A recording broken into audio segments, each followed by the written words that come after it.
Hello friends, welcome to fight एडीयू।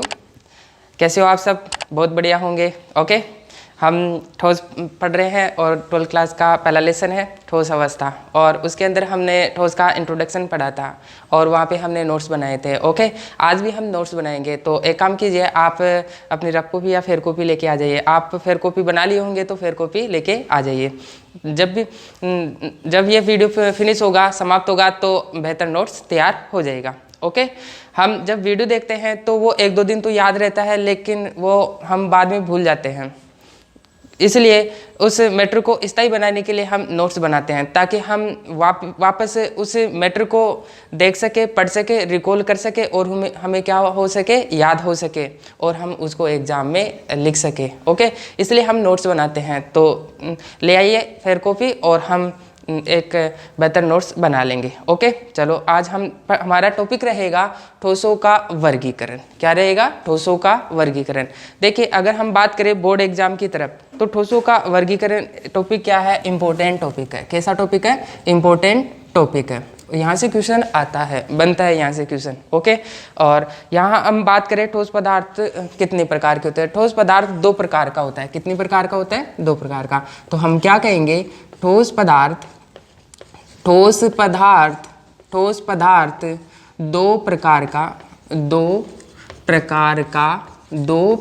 का होता है। ठोस पदार्थ कितने प्रकार का होता है? 2 प्रकार का होता है। कितने प्रकार का होता है? 2 प्रकार का है। एक तो होता है हमारे पास क्रिस्टलीय ठोस। कौन सा ठोस? क्रिस्टलीय ठोस। दूसरा होता है अक्रिस्टलीय ठोस। सेकंड क्या होगा? अक्रिस्टलीय ठोस। अक्रिस्टलीय ठोस 2 टाइप का हो गया हमारे पास। एक तो हमारे पास क्या है? एक तो क्रिस्टलीय ठोस है और दूसरा कौन सा है? अक्रिस्टलीय ठोस। 2 टाइप का होता है।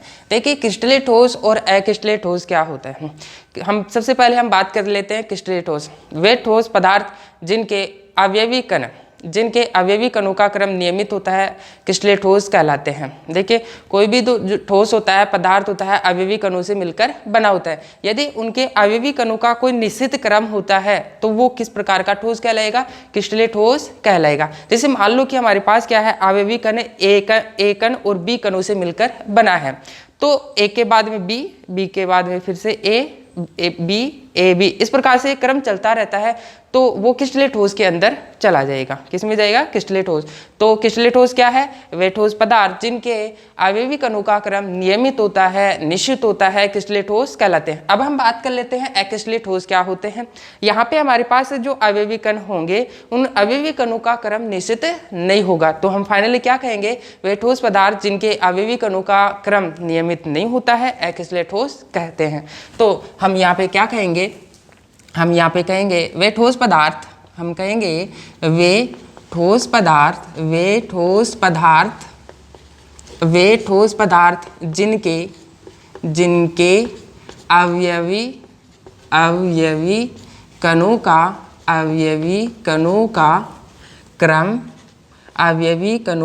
क्रम नियमित होता है। अवयवी कणों का क्रम नियमित होता है। कौन से ठोस कहलाएंगे? क्रिस्टलीय ठोस। क्रिस्टलीय ठोस कहलाता है। क्रिस्टलीय ठोस कहलाता है। क्या कहलाएगा? क्रिस्टलीय ठोस कहलाता है। अगर हम इधर की डेफिनेशन की बात करें तो अक्रिस्टलीय ठोस क्या है? वे ठोस पदार्थ जिनके अवयवी कणों का क्रम नियमित नहीं होता। अवयवी कणों का क्रम नियमित नहीं होता है, उसे हम क्या कहेंगे? अक्रिस्टलीय ठोस कहते हैं। अक्रिस्टलीय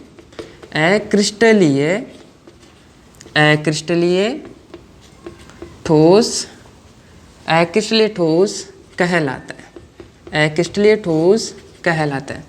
तो बात समझ में आ गई होगी कि क्रिस्टलीय ठोस क्या होता है। वे ठोस पदार्थ जिनके आवयवी कणों का क्रम कैसा होता है, निश्चित होता है, क्रिस्टलीय ठोस कहलाते हैं। और अक्रिस्टलीय ठोस क्या होता है, वे ठोस पदार्थ जिनके आवयवी कणों का क्रम नियमित नहीं होता है, उन्हें हम अक्रिस्टलीय ठोस कहते हैं। जैसे मान लो कि हमारे पास क्रिस्टलीय ठोसों की बात कर लेते हैं कि दो प्रकार के कणों से मिलकर बना होता है, जैसे ए और बी से। तो इनके कणों का क्रम कैसा होगा, जैसे मान लो कि ए है, फिर से बी आ गया, फिर ए आ गया, फिर बी आ गया, फिर ए आ गया, फिर बी आ गया, फिर ए आ गया, फिर बी आ गया। तो एक निश्चित ऑर्डर चलता रहता है, ए के बाद में बी, बी के बाद में फिर से ए के बाद में बी, ये क्रम चलता रहता है। अगर हम यहाँ नीचे की तरफ कणों की बात करें, अगर यहाँ पे हमारे पास ए कण आ गया तो यहाँ पे कौन आएगा, फिर यहाँ पे बी आएगा, फिर यहाँ पे कौन आएगा, ए बी ए बी ए। तो हमारे पास कणों की व्यवस्था यहाँ पे कैसा है, नियमित व्यवस्था है, इसलिए इस ठोस को हम क्या बोलेंगे, क्रिस्टलीय ठोस। जैसे मान लो अब यहाँ पे कौन सा कण आएगा, ए कण आएगा, यहाँ पे बी ए बी। अगर इन कणों से कोई ठोस पदार्थ बनता है तो वो ठोस किस प्रकार का होगा, वो ठोस होगा क्रिस्टलीय ठोस होगा। कोई कैसा होगा, क्रिस्टलीय ठोस होगा। अगर मान लो कि हमारे पास जो ठोस पदार्थ है उस ठोस पदार्थ में आवयवी कण ए और बी है और उनका क्रम क्या है, नियमित व्यवस्था हो, तो उसको हम क्या बोलेंगे, क्रिस्टलीय ठोस कहेंगे। अब मान लो कि हमने क्या है, ए और बी ना लेकर के उन आवयवी कणों को गोलाकार मान ले, क्या मान लेते हैं, गोलाकार मान लेते हैं। मान लो कि हमारे पास क्या है, आवयवी कण परमाणु अणु आयन है, वो कैसे है, गोलाकार है। तो गोलाकार होंगे तो उन कणों की व्यवस्था कैसी होगी, जैसे मान लो कि हमारे पास क्या है, गोलाकार है, तो जैसे एक गोला, दूसरा गोला, तीसरा, चौथा, इस प्रकार से गोले अरेंजमेंट है और एक सीधी रेखा में अरेंजमेंट है। ओके, अब यहाँ पे हमारे पास जो नीचे गोले आएंगे, कैसे नीचे गोले आएंगे, तो उनकी व्यवस्था दो प्रकार से हो सकती है, या तो जो गोला है जिस्ट नीचे आए, या फिर कहाँ पे आए, इनके अवनमनों के अंदर, इनके गर्तों के अंदर आए। तो एक काम करते हैं हम, पहले तो क्या करते हैं, इसके जस्ट नीचे बना देते हैं। तो यहाँ पे एक गोला आया, फिर से यहाँ पे गोला, यहाँ पे गोला, यहाँ गोला, गोला गोला, यहाँ पे गोले। तो जो मैंने यहाँ पे गोले बनाए हैं, ऊपर वाले गोले और नीचे वाले गोले क्या है, एक दूसरे के सीध में ऊपर नीचे हैं। तो कणों का क्रम कैसा है, यहाँ पे नियमित है, निश्चित है। नेक्स्ट अगर नेक्स्ट परत की बात करें तो यहाँ पे भी हमारे पास गोलों की व्यवस्था कैसी है, नियमित है, निश्चित है। अगर इन गोलों के द्वारा अगर कोई ठोस बनता है तो उस ठोस को हम क्या बोलेंगे, क्रिस्टलीय ठोस कहेंगे। बात समझ में आ गई होगी। अब हम गोलों की व्यवस्था एक हो गई है, गोलों की दूसरी व्यवस्था होती है कि अगर हमारे पास एक परत है और दूसरी परत बनाए तो उसमें अवनमन में आए। कैसे, जैसे मान लो कि हमारे पास पहली परत ये हो गई गोलों की कि गोले गोले। अब हमारे पास कोई दूसरी परत आए तो वो हो सकता है कि इनके अवनमनों में आए। दूसरी परत कहाँ पे है, अवनमन गड्ढों के अंदर आई। तो एक गोला मैंने यहाँ बनाया, दूसरा यहाँ, ये नेक्स्ट यहाँ पे गड्ढों के अंदर, गर्तों के अंदर, कहाँ पे, गर्त। अब जो नेक्स्ट परत आएगी वो कहाँ पे आए, वो इनके गर्तों के अंदर आएगी। तो हमारे पास ये क्रम क्या है, चलता रहेगा, क्या है, ये क्रम चलता रहे। तो इनसे जो ठोस बनेगा वो ठोस भी कैसा कहलाएगा, क्रिस्टलीय ठोस कहलाएगा। क्यों, क्योंकि इनके कणों का क्रम क्या है, निश्चित है। क्योंकि हमारे पास जो नेक्स्ट परत आई वो अवनमनों में जा रही है, जो नेक्स्ट परत आई है वो भी किस में जा रही है, अवनमनों में जा रही है, गड्ढों में जा रही है। तो क्रिस्टलीय ठोस क्या है, ऐसे ठोस पदार्थ जिनके आवयवी कणों का क्रम नियमित होता है, निश्चित होता है, क्या कहलाएंगे, क्रिस्टलीय ठोस कहलाते हैं। बात समझ में आ गई होगी। अब इधर की बात कर लेते हैं। जैसे मान लो कि इधर हमारे पास आवयवी कण ए और बी से मिलकर बना होता है, तो आवयवी कण ए और बी का जो क्रम होगा वो नियमित नहीं होगा। कैसे, जैसे मान लो कि हमारे पास क्या है, ए है, बी आ गया, ए फिर से ए आ गया, फिर बी आ गया, फिर ए आ गया, बी आ गया, बी आ गया, ए आ गया। तो यहाँ पे देखिए कोई भी क्रम नहीं है, ए के बाद में बी, बी के बाद में ए आ रहा है। अब ए के बाद में बी आना चाहिए, लेकिन यहाँ पे क्या आ रहा है, ए आ रहा है। अब ए के बाद में फिर से क्या आना चाहिए था, बी आना चाहिए, लेकिन फिर से क्या आ रहा है, यहाँ पे ए आ रहा है। तो यहाँ पे आवयवी कणों का क्रम कोई निश्चित नहीं है। तो यहाँ पे हम क्या बोलेंगे, क्या कहेंगे कि आवयवी कणों का क्रम निश्चित नहीं है, यानी कि ए और बी कणों का जो क्रम है वो नियमित नहीं है, इसलिए हम क्या बोलेंगे, अक्रिस्टलीय ठोस कहेंगे। अगर हम यहाँ पे नीचे की परत बनाए तो जैसे मान लो कि हमारे पास है बी है, ए है, ए है, बी है, ए है, बी ए, तो यहाँ पे भी कोई क्रम निश्चित नहीं है। नेक्स्ट परत की बात करें तो यहाँ पे भी कोई क्रम नहीं है, बी ए बी ए। तो बात समझ में आ गई होगी कि अक्रिस्टलीय ठोस होंगे उनमें अवयवी कणों का क्रम कैसा होगा, नियमित नहीं होगा। अगर अवयवी कणों का क्रम नियमित ना हो तो वो कैसा ठोस होगा, अक्रिस्टलीय ठोस होगा। यदि अवयवी कणों का क्रम नियमित हो तो वो कैसा ठोस होगा, क्रिस्टलीय ठोस होगा। ओके, अगर हम यहाँ पे हम ए और बी बना लिए। अगर हम मान लो कि हमने गोलाकार बनाना है तो गोलाकार बनाए, तो जैसे मान लो कि ये गोला बनाए, ये गोला बनाए, ये गोला बनाए। अब नेक्स्ट गोला ऐसे बना दें, यहाँ पे ऊपर नीचे भी हो गया। तो यहाँ पे हमारे पास है जो गोले हैं नियमित व्यवस्था में नहीं है, नियमित व्यवस्था में नहीं है। जैसे मान लो कि ये है, कोई भी नियमित व्यवस्था में नहीं है। जब नियमित व्यवस्था में नहीं है तो जो ठोस बनेगा उस ठोस को हम क्या बोलेंगे, अक्रिस्टलीय ठोस कहेंगे। क्या कहेंगे, अक्रिस्टलीय ठोस कहेंगे। तो बात क्लियर हो गई होगी। क्रिस्टलीय ठोस क्या होते हैं, वे ठोस पदार्थ जिनके अवयवी कणों का क्रम नियमित होता है, क्रिस्टलीय ठोस कहलाते हैं। और अक्रिस्टलीय ठोस क्या होते हैं, वे ठोस पदार्थ जिनके अवयवी कणों का क्रम नियमित नहीं होता है, अक्रिस्टलीय ठोस कहलाते हैं। अब बात आती है कि हमारे पास जो ये क्रम है ये कितना दूरी तक चलेगा, क्रिस्टल में कितने तक चलेगा। ये हमारे पास क्रिस्टल है, क्रिस्टल में बहुत लॉन्ग रेंज तक चलता रहता है। क्या चलता रहता है, लॉन्ग रेंज। अगर मान लो कि बड़ा क्रिस्टल है तो इतना बड़ा क्रिस्टल है तो इसका यहाँ से शुरू होकर के कणों का क्रम क्या होता है, यहाँ तक चलता रहेगा। ओके, यानी कि लंबे दूरी तक चलता रहता है, लॉन्ग रेंज तक पर चलता रहता है। इसलिए क्रिस्टलीय ठोसों को हम दीर्घपरासी भी कहते हैं। क्या कहते हैं, दीर्घपरासी।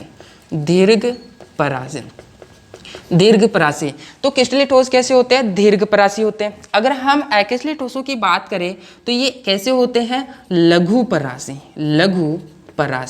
ये कैसे होते हैं, लघुपरासी होते हैं। क्यों, क्योंकि यहाँ पे हमारे पास जो अवयवी कण है इनके कणों का क्रम है वो लंबा ना होकर के छोटा होता है। जैसे मान लो कि ए और बी है, फिर से ए आ गया, यहाँ तक तो ठीक है, लेकिन आगे चल करके बी आना चाहिए, लेकिन यहाँ पे क्या आ गया, ए आ गया। तो जो क्रम है वो लंबे समय तक नहीं चला, लघु समय के लिए चला, इसलिए हम यहाँ पे क्या बोलेंगे, लघुपरासी कहेंगे। लघु रेंज में चला इसलिए क्या बोलेंगे, लघुपरासी कहेंगे। ओके, मैं इसको दूसरे तरीके से भी समझा सकता हूँ। कैसे, जैसे मान लो कि स्कूल के अंदर क्या है, प्रे लगती है। जैसे मान लो कि आपके स्कूल में क्या है, प्रे लगती है। तो वहाँ पे क्या होता है कि बच्चे एक स्ट्रेट लाइन में खड़े रहते हैं, स्ट्रेट लाइन के अंदर। ऐसा नहीं हो कि लाइन बाकी टेढ़ी होती है। उनमें बच्चों का क्रम कैसा होता है, नियमित होता है। अगर हम ऐसे देखें तो बच्चों का क्रम कैसा होता है, नियमित होता है। ऐसे देखें तो भी बच्चों का क्रम कैसा होता है, नियमित होता है। तो वहाँ बच्चों का क्रम कैसा होता है, नियमित होता है। अगर हम उनके ठोसों की तुलना करें तो वो किस प्रकार के ठोसों में आएंगे, वो क्रिस्टलीय ठोसों में आएंगे। ओके, क्रिस्टलीय ठोसों में आएंगे। अगर वहाँ पे कोई गार्जियंस आए और वहाँ पे आकर के देखें तो वो ऐसे बोलेंगे कितने प्यारे बच्चे हैं, अच्छे बच्चे हैं, और कितनी सीधी लाइन बना करके और प्रे कर रहे हैं। और अगर वो दूसरे स्कूल की कंपैरिजन करे तो हो सकता है कि दूसरे में क्या हो, बाकी टेढ़ी लाइन बनी हुई हो। तो वहाँ के बच्चों की तुलना करें तो क्या होगा कि आप वहाँ पे जो सीधी रेखा में प्रे कर रहे हैं वो ऐसे बोलेंगे कि यहाँ के बच्चे कितने अच्छे हैं, एक सीधी लाइन में बना करके प्रे कर रहे हैं। लेकिन दूसरे स्कूल के अंदर क्या है, बाकी टेढ़ी, तो वहाँ बाकी टेढ़ी लाइनों के अंदर क्या है, प्रे कर रहे हैं। तो वहाँ पे हमारे पास क्या है, जहाँ पे स्कूल के अंदर सीधी रेखा में प्रे बोल रहे हैं तो वो क्या आसपास में प्रचार करेंगे, उनका प्रचार करेंगे तो क्या होगा, वे कैसा हो जाएंगे, दीर्घपरासी हो जाएंगे। कैसे हो जाएंगे, दीर्घपरासी। जबकि वहाँ पे हमारे पास जो बाकी टेढ़ी लाइन स्कूल में बना रखे हैं तो वो कैसे हो जाएंगे, लघुपरासी हो जाएंगे। कैसे हो जाएंगे, लघुपरासी हो जाएंगे। ओके, तो बात क्लियर हो गई होगी। यहाँ इनका प्रचार क्या होता है, दूर तक जाता है, और इनका प्रचार इतना नहीं है। हम ऐसे भी कह सकते हैं कि क्रिस्टलीय ठोस उच्च क्वालिटी के होते हैं और अक्रिस्टलीय ठोस लघु क्वालिटी के होते हैं। बात क्लियर हो गई होगी।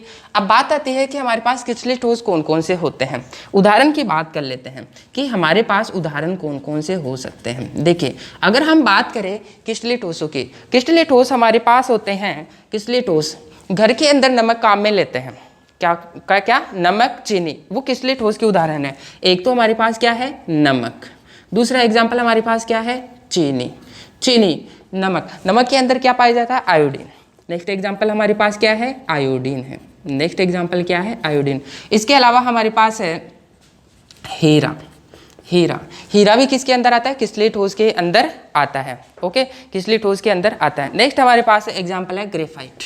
ग्रेफाइट, ग्रेफाइट भी किसके अंदर आता है? किसले ठोस के अंदर आता है। नेक्स्ट एग्जांपल की बात करें तो क्वार्टज। क्वार्टज, क्वार्टज भी किसके अंदर आता है? किसले ठोसों के अंदर आता है। नेक्स्ट एग्जांपल है जैसे सोडियम सल्फेट। सोडियम सल्फेट, ऐसे ही हमारे पास है कॉपर सल्फेट।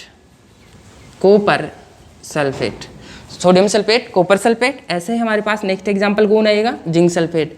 और सभी धातुओं के लवण, देखिए ये कॉपर धातु है, ये जिंक धातु है, तो कॉपर धातु है, कॉपर धातु, और उसका क्या है? लवण। सभी धातुओं के लवण किस में आते हैं? किसले ठोस में आते हैं। तो यहाँ पे लिख देता हूँ सभी धातुओं के लवण, सभी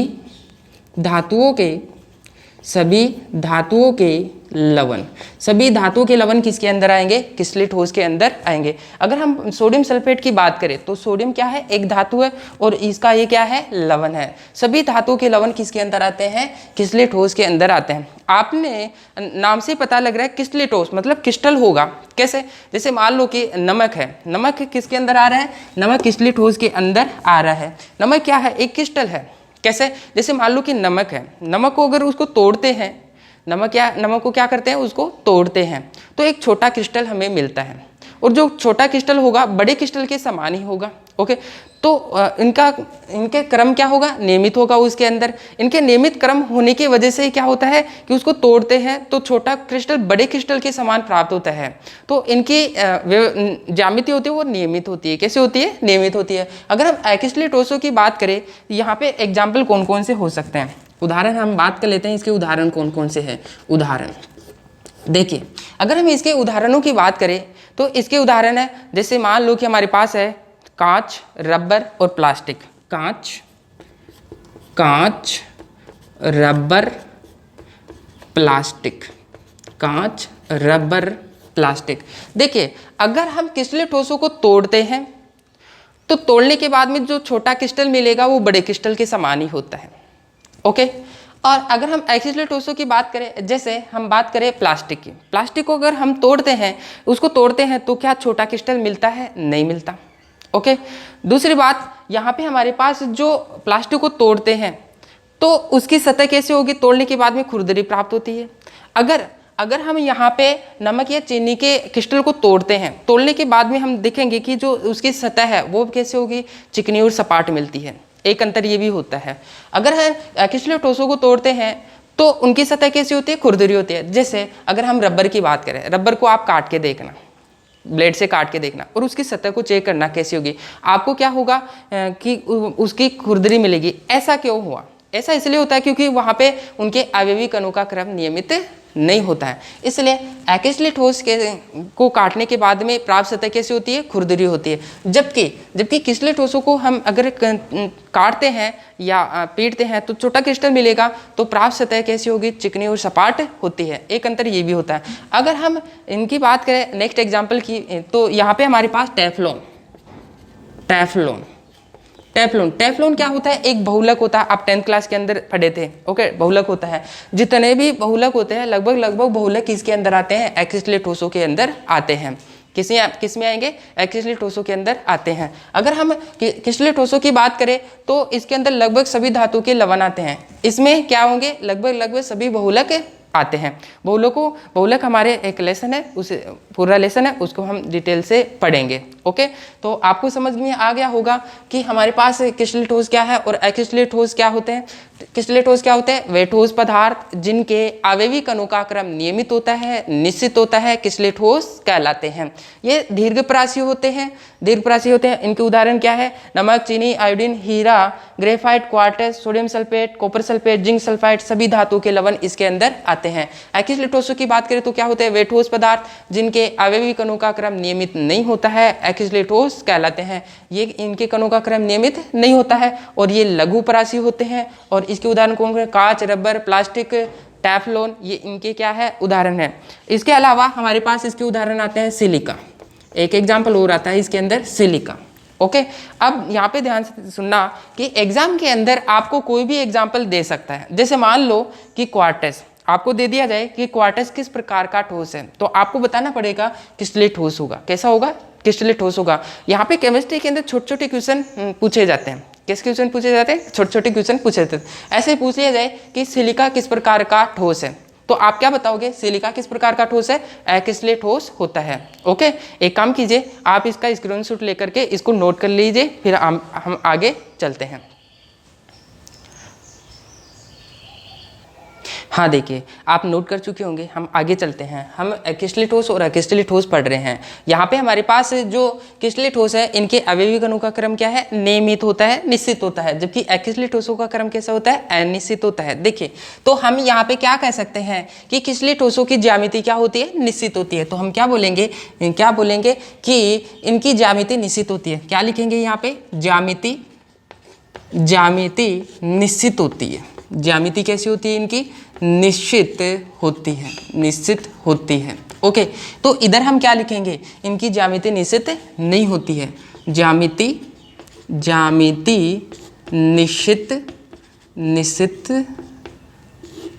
निश्चित, या फिर मैं यहाँ पे एक वर्ड डाल देता हूँ, अनिश्चित। इनकी ज्यामिति अनिश्चित होती है। क्या होती है? अनिश्चित होती है। इनकी ज्यामिति, क्रिस्टलीय ठोसों की ज्यामिति निश्चित होती है। क्या कारण है? क्यों? क्योंकि इनके अवयवी कणों का क्रम क्या होता है? नियमित होता है, निश्चित होता है। इसलिए इनकी ज्यामिति कैसी होती है? निश्चित होती है। जैसे ज्यामिति का मतलब होता है जैसे चतुष्फल की है, अष्टफल की है। ओके, तो या इनकी ज्यामिति कैसी होती है? निश्चित होती है, जबकि इनकी ज्यामिति अनिश्चित होती है। इनकी ज्यामिति अनिश्चित क्यों होती है? क्योंकि इनके अवयवी कणों का कोई भी क्रम नहीं होता है, इसलिए अक्रिस्टलीय ठोसों की ज्यामिति अनिश्चित होती है। हम एग्जाम्पल की बात कर लेते हैं क्रिस्टलीय ठोस की निश्चित ज्यामिति क्यों होती है। जैसे नमक है, अगर नमक है तो नमक किस के अंदर आता है? क्रिस्टलीय ठोस के अंदर आता है। अगर उसको तोड़ते हैं, नमक के क्रिस्टल को तोड़ते हैं, तो जो हमें छोटा क्रिस्टल मिलेगा वो बड़े क्रिस्टल के समान ही मिलेगा और एक निश्चित शेप के अंदर टूटता है वो। और उसके अंदर कोर भी होते हैं, किनारे होते हैं। तोड़ने के बाद में आपने नोट किया होगा, कोर होते हैं, किनारे होते हैं, और प्राप्त सतह कैसे होती है? चिकनी और सपाट होती है। तो हम यहाँ पे क्या बोलेंगे कि इनकी ज्यामिति निश्चित होती है। जब निश्चित ज्यामिति होती है तो तोड़ते हैं तो निश्चित ज्यामिति में ही टूटते हैं। ओके, अगर हम इनकी बात करें तो यहाँ पे इनकी ज्यामिति निश्चित नहीं होती है। जब इनको तोड़ते हैं तो किसी भी प्रकार की कोर नहीं मिलेगी वहाँ पे, और प्राप्त सतह भी कैसी होगी? खुरदरी होगी। तो अगर मैं बात करूं अक्रिस्टलीय ठोस की, चौक भी अक्रिस्टलीय ठोस के अंदर आता है। अगर हम चौक को तोड़ते हैं तो चौक की किसी भी क्रम में टूट जाती है, और प्राप्त सतह भी कैसी होती है? खुरदरी होती है। तो बात क्लियर हो गई होगी कि अक्रिस्टलीय ठोस की ज्यामिति कैसी होती है? अनिश्चित होती है, जबकि क्रिस्टलीय ठोसों की ज्यामिति कैसी होती है? निश्चित होती है। अब देखिए, नेक्स्ट पॉइंट हमारे पास है, क्रिस्टलीय ठोस विषमदेशिक प्रकृति के होते हैं। विषमदेशिक प्रकृति। क्रिस्टलीय ठोस किस प्रकृति के होते हैं? विषमदेशिक प्रकृति के होते हैं। अगर हम बात करें अक्रिस्टलीय ठोसों की, ये समदेशिक प्रकृति के होते हैं। समदेशिक प्रकृति के होते हैं। किस प्रकृति के होते हैं? समदेशिक प्रकृति के होते हैं। अब विषमदेशिक प्रकृति क्या है, समदेशिक प्रकृति क्या है, इसी लेक्चर के अंदर मैं आगे बताने वाला हूं। ओके, अभी इन दोनों को हम डिटेल से पढ़ेंगे, इसलिए यहाँ पे केवल लिख करके छोड़ देते हैं। इतना ध्यान रखो कि क्रिस्टलीय ठोस कैसे होता है? विषमदेशिक प्रकृति के होते हैं, जबकि अक्रिस्टलीय ठोस समदेशिक प्रकृति के होते हैं। ओके, नेक्स्ट देखते हैं। इनका जो हमारे पास क्रिस्टलीय ठोस है, क्रिस्टलीय ठोसों का गलनांक निश्चित होता है। इनका गलनांक कैसा होता है? गलनांक निश्चित होता है। गलनांक निश्चित होता है। अगर इनका गलनांक निश्चित है तो अक्रिस्टलीय ठोसों का गलनांक कैसा होगा? अनिश्चित होता है। तो हम यहाँ पे क्या बोलेंगे? गलनांक अनिश्चित होता है। गलनांक कैसा रहेगा? अनिश्चित। हम समझते हैं गलनांक क्या है। कोई भी ठोस पदार्थ है, अगर उसको गर्म करते हैं तो ठोस से द्रवावस्था में बदल जाता है। इस प्रक्रिया को हम क्या कहते हैं? गलनांक कहते हैं। गलनांक क्या है? कोई भी ठोस पदार्थ है, अगर उसको गर्म करते हैं तो वो ठोस से द्रवावस्था में बदल जाता है, तो इस प्रक्रिया को क्या कहेंगे? गलनांक कहेंगे। तथा वह ताप जिस पर ठोस द्रवावस्था में बदल जाता है, उस ताप को हम क्या बोलेंगे? गलनांक बिंदु कहेंगे। क्या कहेंगे? गलनांक बिंदु कहेंगे। यहाँ पे कहा गया है कि क्रिस्टलीय ठोसों का गलनांक निश्चित होता है। कैसे? कि कोई भी ठोस पदार्थ है, इसके अंदर जैसे नमक है, नमक क्या होगा? एक निश्चित टेम्परेचर पे तो वो ठोस होगा, और दूसरे निश्चित टेम्परेचर के बाद में वो क्या होगा? द्रव होगा। तो इसका गलनांक कैसा होता है? निश्चित होता है। ओके, इसकी बात करें, जैसे मान लो कि हमारे पास क्या है? रबर है। अकेशले ठोसों की बात करें तो ये क्या होते हैं, एक टेम्परेचर पे तो क्या होते हैं, ठोस होते हैं। अगर इनको थोड़ा सा गर्म करेंगे तो ये थोड़ा सा नरम होंगे, और गर्म करेंगे तो ये और नरम होंगे, और गर्म करेंगे तो ये पिघलने की कोशिश करेंगे, और गर्म करेंगे तो तब जाकर के क्या होगा, वो द्रवावस्था में आता है। तो इनका गलनांक क्या होता है, निश्चित नहीं होता है। जबकि क्रिस्टल ठोसों का गलनांक कैसा होता है, निश्चित होता है। जैसे नमक की बात करूँ, नमक को गर्म करेंगे, नमक को गर्म करेंगे तो निश्चित टेम्परेचर पे तो क्या होगा, वो निश्चित टेम्परेचर तक तो क्या होगा, वो ठोस अवस्था में होगा। और एक निश्चित ताप पर, उसके गलनांक ताप के पर उसको यदि गर्म किया जाता है तो वो डायरेक्ट किस अवस्था में बदल जाता है, द्रव अवस्था में बदल जाता है। यहाँ पे कोई नरम नहीं होता, मुलायम नहीं होता, डायरेक्ट किस में बदलेगा, वो द्रव अवस्था में बदल जाता है। जबकि यहाँ पे अकेशले ठोसों में क्या हो रहा है कि जैसे प्लास्टिक है, प्लास्टिक को हम गर्म करेंगे तो पहले तो वो मुलायम होगा, पिघलेगा, पिघलने से पहले क्या होगा, द्रव अवस्था में जाने से पहले क्या होगा, उसको टेम्परेचर देंगे तो मुलायम होगा, और गर्म करेंगे तो और मुलायम होगा। इसका मतलब है अकेशले ठोसों का गलनांक अनिश्चित होता है। बात क्लियर हो गई होगी। तो हम क्या बोलेंगे क्रिस्टलीय ठोसों के लिए, क्रिस्टलीय ठोसों के गलनांक कैसे होते हैं, निश्चित होते हैं, जबकि अकेशले ठोसों के गलनांक कैसे होते हैं, अनिश्चित होते हैं। ओके, बात क्लियर हो गई होगी। अब देखिए हमारे पास जो क्रिस्टलीय ठोस होते हैं वो वास्तविक ठोस होते हैं। वास्तविक ठोस कैसे ठोस होते हैं, वास्तविक ठोस होते हैं। जबकि हम अकेशले ठोसों की बात करें तो ये आभासी ठोस होते हैं। आभासी कैसे ठोस होते हैं, आभासी ठोस होते हैं, आभासी ठोस। इनका एक और नाम है, इन्हें अतिशीतित द्रव भी कहा जाता है। क्या कहा जाता है, अतिशीतित द्रव। क्या कहेंगे, अतिशीतित द्रव कहते हैं। अतिशीतित द्रव का क्या मतलब है, अतिशीतित द्रव का मतलब है कि यदि इनको गर्म किया जाता है, क्या किया जाता है, गर्म किया जाता है तो वो क्या हो जाते हैं, पिघल जाते हैं। तो इसको हम क्या बोलते हैं, अतिशीतित द्रव। कैसे, जो अत्यधिक ताप पर अगर उसको गर्म करते हैं तो द्रवावस्था में वो बदल जाता है। जैसे हमारे इस अकेशले ठोस के अंदर क्या आता है, कांच भी आता है। एग्जाम्पल में लिखा था कांच, रबर, प्लास्टिक। तो कांच किसके अंदर आता है, अकेशले ठोस। और कांच कैसा होता है, अतिशीतित द्रव होता है। कैसा होता है, अतिशीतित। क्यों, क्योंकि उसको गर्म करते हैं तो वो किस अवस्था में आ जाता है, द्रव अवस्था में आ जाता है। इसलिए इसको हम क्या बोलते हैं, अतिशीतित द्रव भी कहते हैं। क्या कहेंगे, अतिशीतित। कांच को एक अतिशीतित द्रव कहते हैं। इसको हम आगे डिटेल से और पढ़ेंगे, एग्जाम के अंदर क्वेश्चन भी आता है। अब देखिए हम विदलन गुण की बात कर लेते हैं। विदलन गुण, विदलन गुण। विदलन का मतलब होता है काटना। विदलन गुण का मतलब क्या होता है, काटना। क्रिस्टलीय ठोसों को तेज धार वाले चाकू से काट सकते हैं। अगर इनको काटेंगे तो प्राप्त सतह चिकनी और सपाट होगी। क्यों, क्योंकि इनकी ज्यामिति क्या होती है, कैसी होती है, निश्चित होती है। इसलिए इनको जब भी काटेंगे तो प्राप्त सतह कैसी होगी, चिकनी और सपाट होती है। अगर हम क्रिस्टलीय ठोसों की बात करें तो ये क्या होता, ये तो हमारे पास क्या, तो क्रिस्टलीय ठोसों की बात करें तो अगर इनको तेज धार वाले चाकू से काटते हैं तो ये भी कटेंगे, और प्राप्त सतह चिकनी सपाट नहीं होती है, खुरदरी होती है। कैसी होती है, खुरदरी होती है। ये डिफरेंट होता है दोनों के अंदर। जैसे मान लो कि हमारे पास क्या है, रबर है। रबर को काट के देखना, तो रबर को काटने के बाद में हम उसके सतह को स्पर्श करते हैं तो प्राप्त सतह चिकनी और सतह सपाट नहीं होती है। आपको कुछ समय के लिए तो क्या होगा, सपाट लगेगी, और कुछ समय ऐसे लगेगा खुरदरा पर आ रहा है। ऐसा क्यों, क्योंकि क्रिस्टलीय ठोसों का क्रम, अवयवी कणों का क्रम नियमित नहीं होता है। जबकि यहाँ पे हमारे पास नमक है या हीरा है, इनको तेज धार वाले चाकू से काटते हैं तो वहाँ पे प्राप्त सतह कैसे होगी, चिकनी और सपाट होगी। क्यों, क्योंकि उनके कणों का क्रम कैसा होता है, नियमित होता है, निश्चित होता है। ज्यामिति कैसी होती है, वहाँ पे निश्चित होती है। तो बात क्लियर हो गई होगी। ओके, तो विदलन गुण के लिए हम क्या कहेंगे, इन्हें तेज धार वाले चाकू से काटा जा सकता है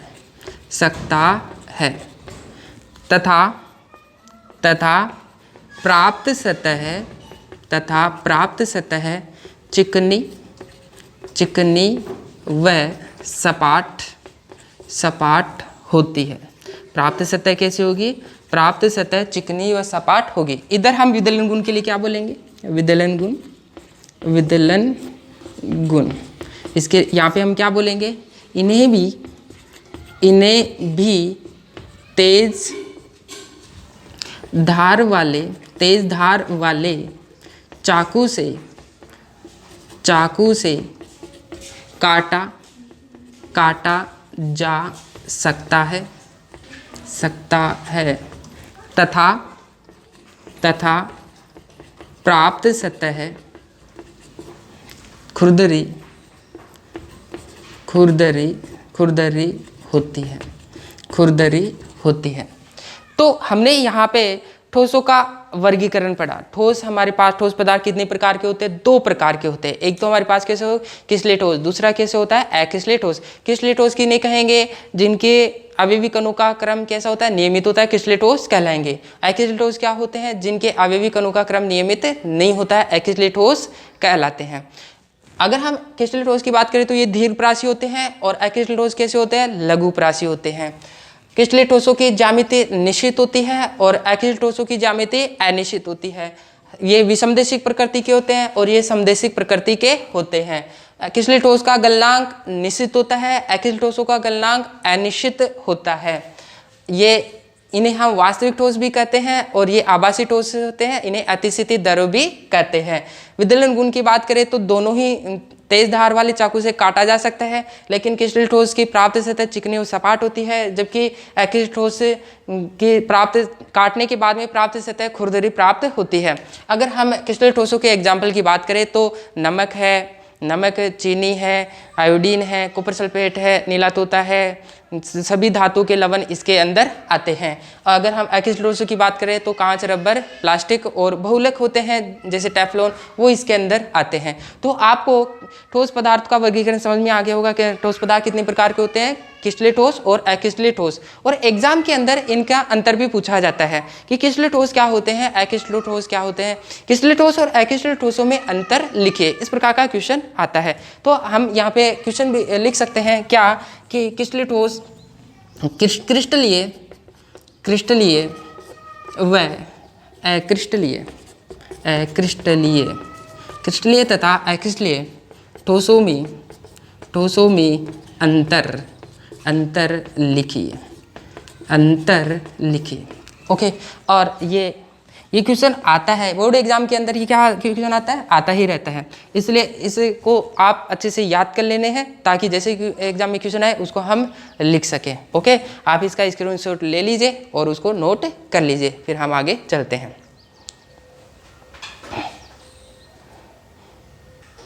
हाँ देखिए, हम किसले और अकिसले ठोसों में पढ़े थे कि किसले ठोस किस प्रकृति के होते हैं, किसले ठोस विषमदेशिक प्रकृति के होते हैं और अकिसले ठोस समदेशिक प्रकृति के होते हैं। हम इनको डिटेल से पढ़ेंगे। देखिए, सबसे पहले मैं बात कर लेता हूँ विषमदेशिकता की। विषमदेशिकता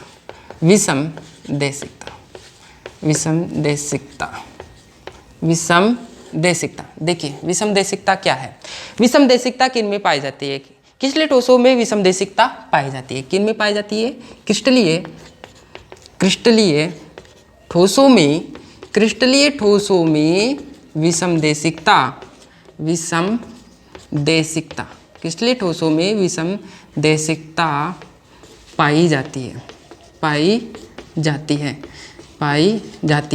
किन में पाई जाती है, देखिए किसले ठोसों में विषमदेशिकता पाई जाती है। ध्यान रखना, ये पूछा भी जा सकता है किसले ठोस किस प्रकृति के होते हैं, विषमदेशिक प्रकृति के होते हैं, समझिए। ओके, विषमदेशिकता पाई जाती है, किस विषमदेशिकता, किसले ठोसों में विषमदेशिकता पाई जाती है। क्यों पाई जाती है विषमदेशिकता, अर्थात इनके भौतिक गुण जैसे अपवर्तनांक है, विद्युत प्रतिरोधकता है, या जैसे मैं कह सकता हूँ कि तापीय चालकता है और यांत्रिक सामर्थ्य है। इनके भौतिक गुणों का मान एक ही क्रिस्टल में अलग अलग दिशाओं में जाने पर अलग अलग प्राप्त होता है, उसे हम क्या कहते हैं, विषमदेशिकता कहेंगे।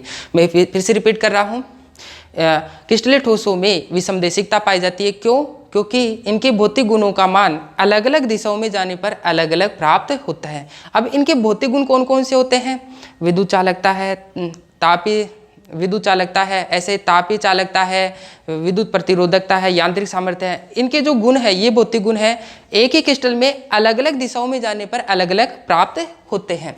तो मैं क्या कहूँगा अर्थात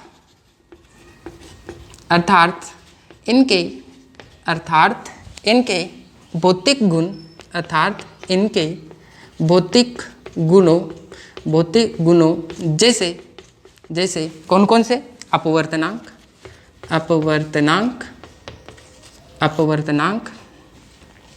विद्युत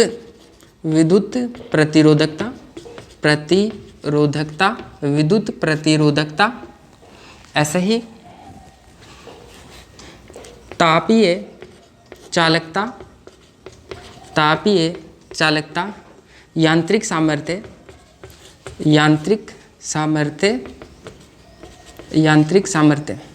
क्या करना? इनके भौतिक गुणों जैसे अपवर्तना, विद्युत प्रतिरोधकता, तापीय चालकता, यांत्रिक सामर्थ्य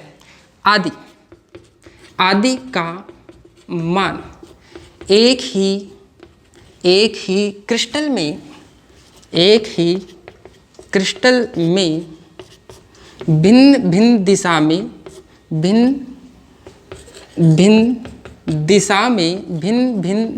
में जाने पर भिन्न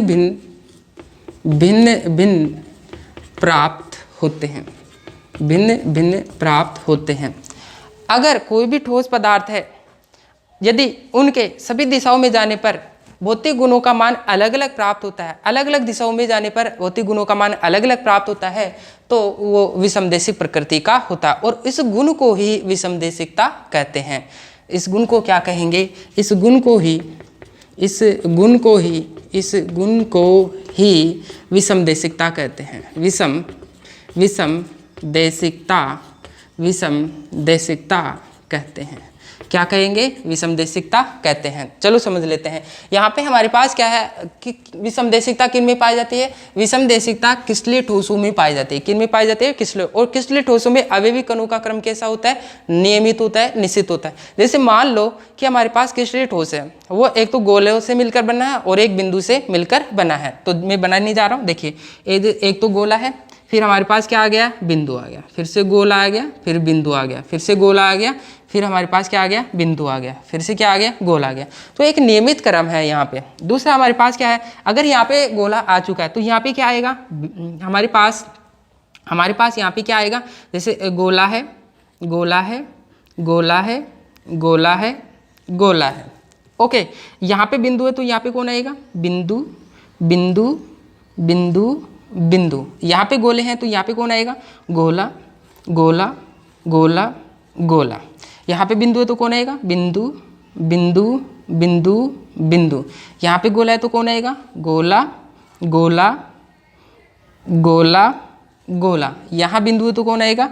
बिंदु, बिंदु, बिंदु, बिंदु। यहाँ गोला है तो कौन आएगा? गोला, गोला, गोला एंड गोला। देखिए, इनके आवेवी कणों का क्रम क्या है? नियमित है। अगर इधर देखें तो गोले ही गोले हैं।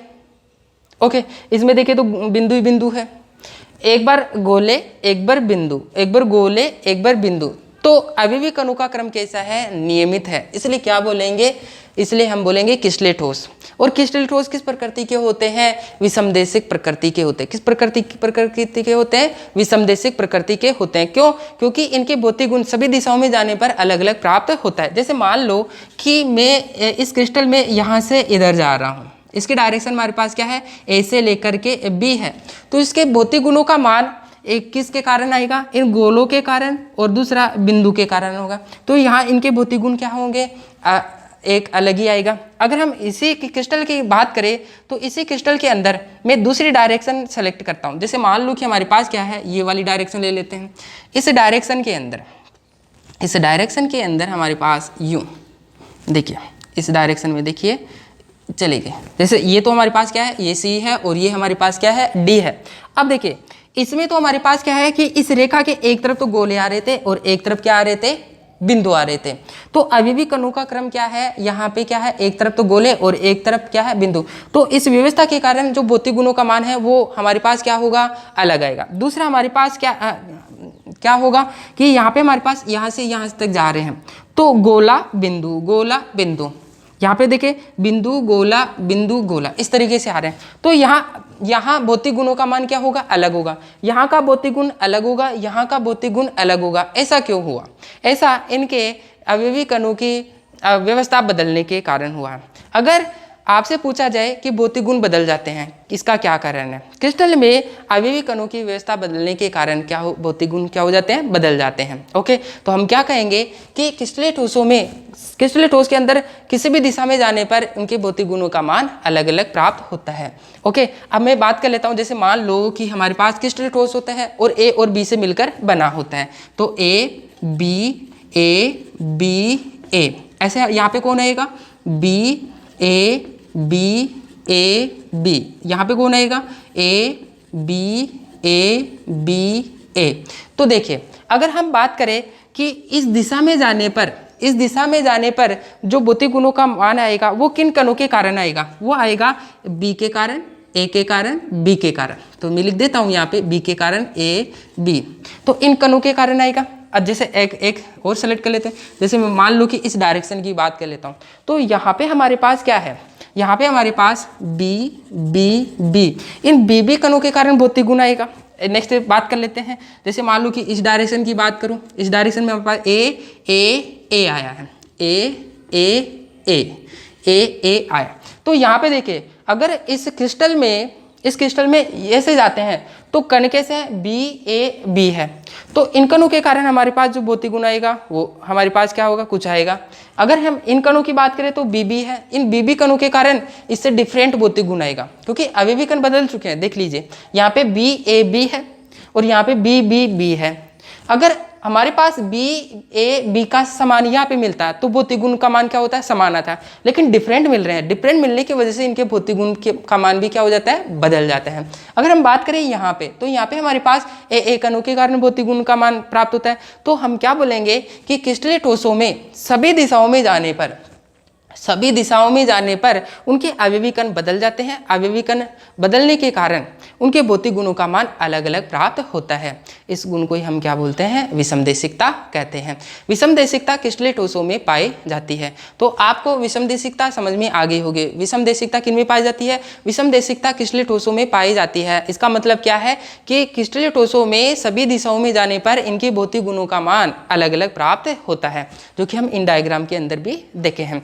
इसके अंदर हमारे पास क्या, यहाँ ए से बी की डायरेक्शन में जाएंगे तो भौतिक गुणों का मान अलग होगा, और सी से डी की तरफ जाएंगे तो भौतिक गुणों का मान अलग होगा। ओके, अब आप क्या करेंगे, इसका आप स्क्रीनशॉट ले लीजिए, स्क्रीनशॉट ले लेंगे और इसको आप क्या कर लेंगे, नोट कर लेंगे। और यहाँ पे मैं लिख देता हूँ, ये चित्र किसका है, विषमदेशिकता। ओके, आप इसका स्क्रीनशॉट ले लीजिए और नोट कर लेंगे। हम आगे चलते हैं। फिर हम इससे पहले विषमदेशिकता सीखे हैं, आप उनको नोट कर लिए होंगे। अब हम सीखते हैं समदेशिकता क्या होती है। समदेशिकता देखिए, समदेशिकता क्या है, समदेशिकता किन में पाई जाती है, समदेशिकता अक्रिस्टलीय ठोसों में पाई जाती है। तो हम क्या कहेंगे किन में पाई जाती है, अक्रिस्टलीय ठोसों में, अक्रिस्टलीय ठोसों में क्या पाई जाती है,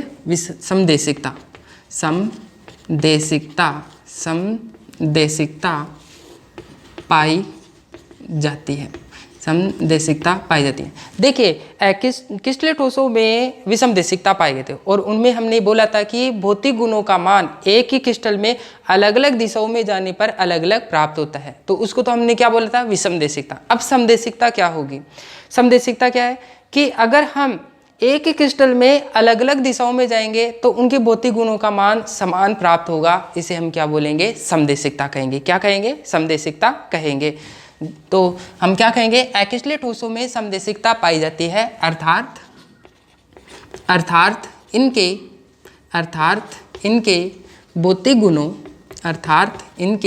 भौतिक गुणों जैसे कौन से, जैसे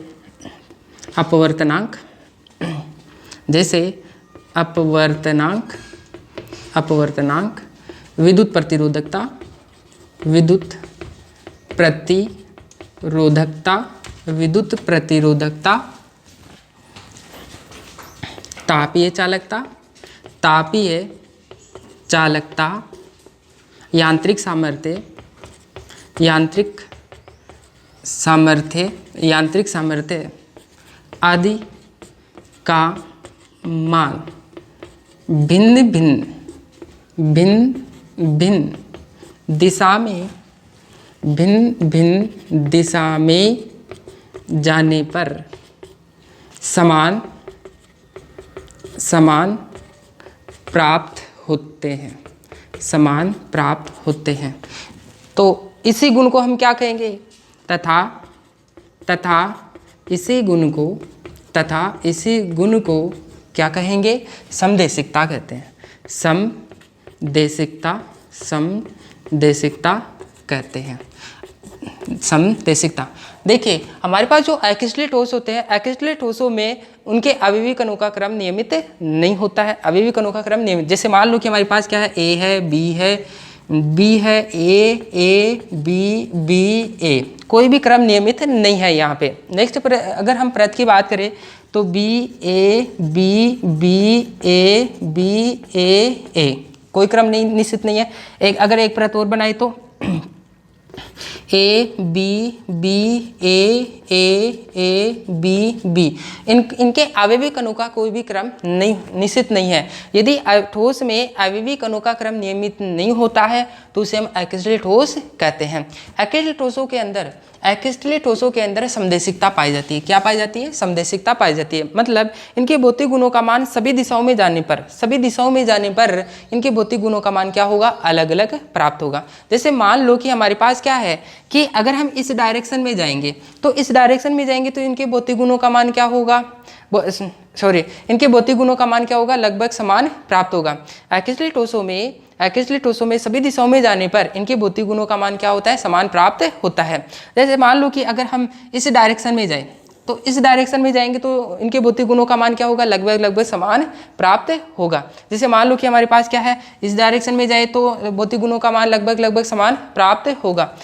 इसी प्रकार और भी देख सकते हैं कि जैसे मान लो कि इधर जाएंगे तो इनके भौतिक गुणों का मान लगभग समान प्राप्त होगा। जैसे अगर इस डायरेक्शन की बात करूँ तो यहाँ पे कौन कौन से कण आए हमारे पास? बी ए आया। अगर मैं इस डायरेक्शन की बात करूं तो कौन सा कण आया? बी ए कण आया। देखिए तो यहाँ हमारे पास बी ए है और यहाँ पे हमारे पास क्या है? बी ए है। तो इस डायरेक्शन में जाएंगे तो भौतिक गुणों का मान लगभग समान होगा और इस डायरेक्शन में जाएंगे तो भी भौतिक गुणों का मान समान प्राप्त होगा। और इस गुण को हम क्या कहते हैं? समदेशिकता कहते हैं। तो आपको समझ में आ गया होगा कि अक्रिस्टलीय ठोसों में समदेशिकता पाई जाती है। समदेशिकता क्या है कि क्रिस्टल ठोस के अंदर, अक्रिस्टलीय ठोस के अंदर सभी दिशाओं में जाने पर भौतिक गुणों का मान लगभग समान प्राप्त होता है। तो उसे हम क्या बोलते हैं? समदेशिकता कहते हैं। ओके, आप इसका स्क्रीनशॉट ले लीजिए और नोट कर लीजिए। हमारे पास एक क्वेश्चन है। क्वेश्चन क्या है? कांच को अतिस्थितिज द्रव क्यों कहा जाता है?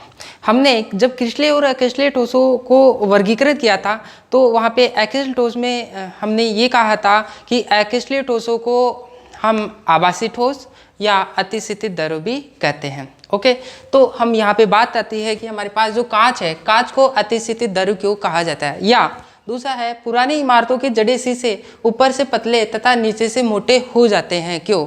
जो हमारे पुरानी इमारतों के जड़े शीशे हैं, जैसे 20 साल 30 साल 50 साल, जो पुरानी इमारतों के जड़े शीशे हैं, तो उनके ऊपर से तो वो कांच कैसा हो जाएगा? पतला हो जाएगा, और नीचे से कैसा हो जाएगा? मोटा हो जाएगा। साथ के साथ वो धुंधलापन भी हो जाता है। क्या हो जाता है? वो धुंधलापन दिखाई देता है उसके अंदर। ऐसा क्यों होता है? उसका रीजन हम पढ़ेंगे। देखिए, हमें ये पता है कि जो कांच होता है वो कांच किस प्रकार का ठोस होता है? अक्रिस्टलीय ठोस होता है, और वो आभासी ठोस होता है। कैसा होता है? आभासी ठोस होता है।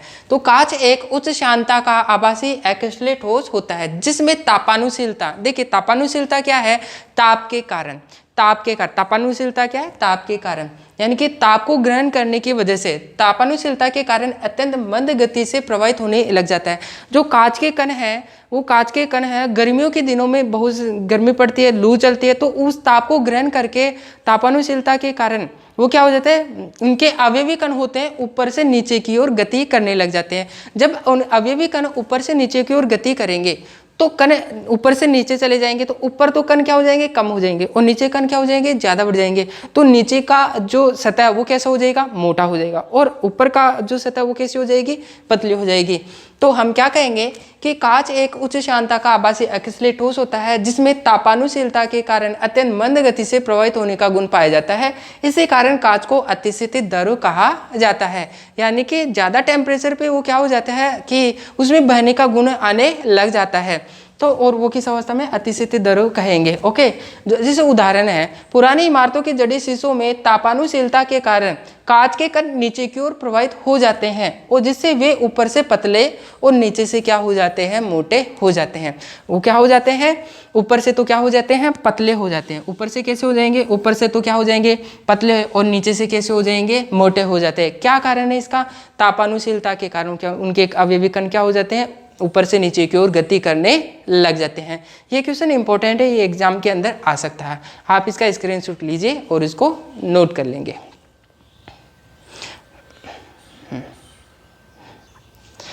हाँ, आप नोट कर लिए होंगे। देखिए, अब इस क्लास के अंदर हमने जो ठोस का वर्गीकरण पढ़ा है, क्रिस्टलीय ठोस क्या होते हैं, अक्रिस्टलीय ठोस क्या होते हैं, उनको हमने पढ़ा है। और यहाँ पे हमने एक क्वेश्चन भी सोल्व किया। वो क्वेश्चन क्या है, इंपॉर्टेंट है एग्जाम व्यू की तरफ। ओके, और आप एग्जाम के अंदर ये तो पूछा ही जाता है कि क्रिस्टलीय ठोस और अक्रिस्टलीय ठोसों में अंतर पूछे। ओके, यहाँ पे हमारे पास एक समदेशिकता और विसमदेशिकता है, वो भी पूछा जाता है। आप उसको ध्यान में रखना है, याद कर लेना है कि समदेशिकता और विसमदेशिकता को समझाइए, या ऐसे पूछा जाता है समदेशिकता और विसमदेशिकता में अंतर बताइए। ओके, तो आपको समझ में आ गया होगा आज की क्लास में हमने क्या पढ़ा है, क्रिस्टलीय ठोस और अक्रिस्टलीय ठोसों का इनमें अंतर, और समदेशिकता विसमदेशिकता में अंतर। और एक क्वेश्चन क्या है, क्वेश्चन है कांच को अतिस्थित द्रव क्यों कहा जाता है। ओके, आज की क्लास के लिए इतना ही काफ़ी है। और अब आपके जो नोट्स है वो अच्छे बने होंगे। आप जब भी वीडियो देखें तो आप लिखते हुए पढ़ें। ओके, तो जब वीडियो समाप्त हो जाएगा तो एक बेहतर नोट्स तैयार हो जाएगा। ओके, अब हम नेक्स्ट क्लास में, नेक्स्ट वीडियो के अंदर हम जो क्रिस्टलीय ठोस है उनका वर्गीकरण पढ़ेंगे नेक्स्ट स्टेप के अंदर। ओके, यहाँ पे अगर मान लो कि हम कुछ टॉपिक पढ़ रहे हैं और उस टॉपिक में कुछ अगर समस्या आती है तो वो अगले स्टेप में आते आते वो एकदम क्या कैसे हो जाएगी, क्लियर हो जाएगी। जैसे हम क्रिस्टलीय और अक्रिस्टलीय ठोस पढ़ रहे थे तो मैंने वहाँ पे ऐसे बताया था कि क्रिस्टलीय ठोस तो विसमदेशिक प्रकृति के होते हैं और अक्रिस्टलीय ठोस कैसे होते हैं, समदेशिक प्रकृति के होते हैं। मैंने बोला कि ये आगे पढ़ाऊंगा, तो इस तरीके से वहाँ पे मैंने एक्सप्लेनेशन नहीं किया था, लेकिन वो आगे धीरे धीरे क्या हो जाती है, क्लियर हो जाती है। अगर इस वीडियो में नहीं तो नेक्स्ट वीडियो के अंदर वो एकदम क्लियर हो जाती है। ओके, और हम यहाँ पे छोटी छोटी चीज़ों को पढ़ेंगे ताकि एग्जाम के अंदर अच्छे मार्क्स ला सके। ओके, आज की क्लास के लिए इतना ही काफ़ी है। हम नेक्स्ट क्लास के अंदर पढ़ेंगे क्रिस्टलीय ठोसों का वर्गीकरण। ओके, थैंक यू, धन्यवाद, नमस्कार।